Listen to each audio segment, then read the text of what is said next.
Les sympathisants et défenseurs du président Alpha Condé parlent des réalisations dans les domaines d'électricité avec des barrages hydroélectriques et les infrastructures, notamment les hôtels. Mais dans les cafés, lieu de rencontre des jeunes sans emploi, le son de cloche est différent. L'arrivée de Alpha, c'est que moi j'avais considéré, je disais que comme c'est un président qui a fait l'Europe, une fois qu'il va rentrer, même si on ne serait pas comme les Européens, on serait un peu à côté des Européens, parce qu'ils connaissent ce qui se passe là-bas. Quand tu vois aujourd'hui que nous tous on veut sortir maintenant dans le pays pour partir en exil, même si nous mourons là-bas, mais on préfère ça. C'est parce que rien ne marche dans le pays, c'est le chômage.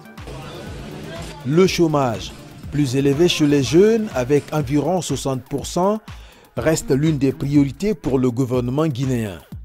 Un gouvernement dont les intentions sont scrutées, des actions passées au crible par des jeunes blogueurs. Nous avons fait le constat de voir le contenu des projets de société et tout ça. Donc nous nous sommes engagés à ne pas se limiter simplement au processus électoral parce que ce n'est qu'une étape. Une fois qu'on aura donné le pouvoir à un candidat qui va être élu, il aura la possibilité, tout le grand pouvoir de décider à notre place pendant 5 ans.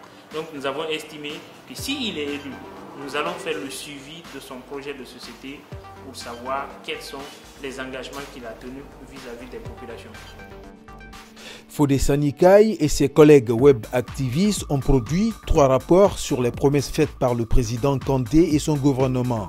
Ces informations sont disponibles sur l'ID, promesses en langue locale, non données au site internet et à la page Facebook. 2 plateformes pour un projet piloté par Mamadou Alpha Diallo. Notre objectif, ce n'est pas de dire seulement qu'une promesse est faite ou qu'elle n'est pas faite. C'est ce qui rend même le travail un tout petit peu plus compliqué. C'est pas ça. L'objectif, c'est de donner des informations. Si c'est fait, comment c'est fait, dans quel cadre qu'il a fait, comment c'est fait. Si ce n'est pas fait, pourquoi c'est pas fait. Et dans quel cadre, pourquoi, qu'est-ce qui a coincé. L'objectif, c'est d'envoyer, ce n'est pas seulement ce n'est pas de juger, c'est de permettre aux citoyens d'avoir un ensemble d'informations qui lui permettent lui-même de se faire un point de vue par rapport à une promesse, par rapport aux engagements du président de la République. Ce nouveau rapport. Le dernier rapport est le résultat du suivi et évaluation du discours de politique générale de l'ex-premier ministre et les actions de son gouvernement.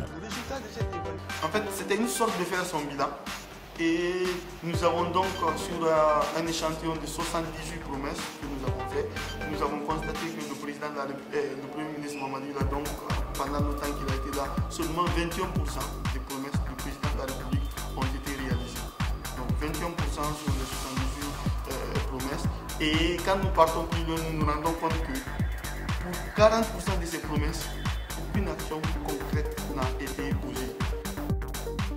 Selon la Banque mondiale, environ 55% de la population guinéenne vivait sous le seuil de pauvreté en 2012. Elle reste beaucoup plus élevée en milieu rural avec 65% contre 35% en milieu urbain. La situation s'est aggravée en 2014 et 2015 en raison de la crise Ebola et de la stagnation de l'activité économique qui en a découlé. Ebola, un argument du président Condé pour justifier les promesses qui n'ont pas été tenues, comme la construction d'une nouvelle maison centrale sur ce site visité par les jeunes blogueurs.